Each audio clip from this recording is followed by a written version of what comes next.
conflict resolution time. We will have plenty of these in OS, but you will all know now how to handle them properly, correctly, and positively. All right, so all about conflict. So conflict involves a disagreement between two or more people. Conflict is a normal part of life, and it can be either positive or negative. It's all about our reaction that is a component that decides whether the conflict is going to be positive or negative. So it's important that we learn how to resolve a conflict in a positive way. Ground rules for conflict.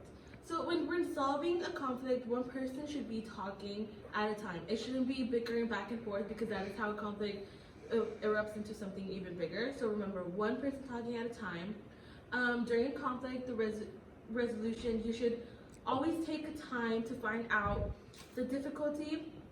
You should always take a time out for yourself, for the other person, to try to figure out and dissect the problem. Being tolerant is valuing everyone's point of views, ideas, and opinions. So remember that name calling, hurtful personal attacks, or profanity can be included under the terms emotional and verbal abuse. During conflict resolution, it is important to stay in control of your own emotions and behavior. Like I said before, step aside, look at the facts, what is happening, dissect it all before you act. Your choices. Being submissive, which you all know about that now, is going along with what someone wants you to do even though you don't really want to. Being aggressive is intentionally doing something physically or emotionally to hurt another person, to make them do something that you don't want to do. And being assertive is standing up for yourself while showing respect for the other person. We all want to be assertive. Being assertive is being strong. Being aggressive is being mean. We don't want to be mean. Communication skills. This includes reflective listening, which is restating what the other person said to make sure you understand what they are trying to communicate. I statements. We try to get away from those. I statements.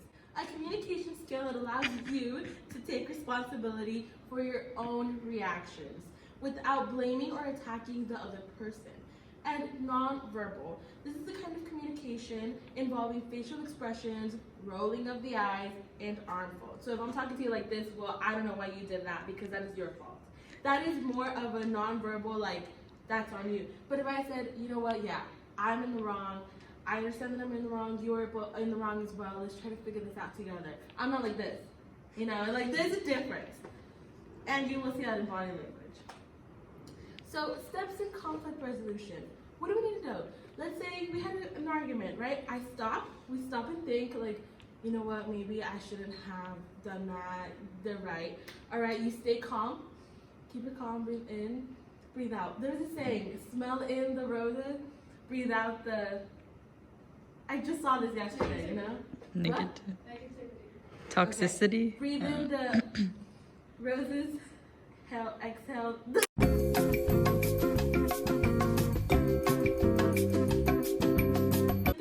Come up with solutions. Try to figure out, all right, let's meet in the middle. What can we do? What can we do to solve this conflict? And number 4, ask for help. If you really feel that you and the other person cannot come to a resolution in this conflict, go to somebody that you both trust, that is unbiased. That way they can see with different eyes a different perspective, and see how you can both resolve this conflict. It's never a bad idea to ask for help. Think about the results and consequences of your words and actions. Thank you.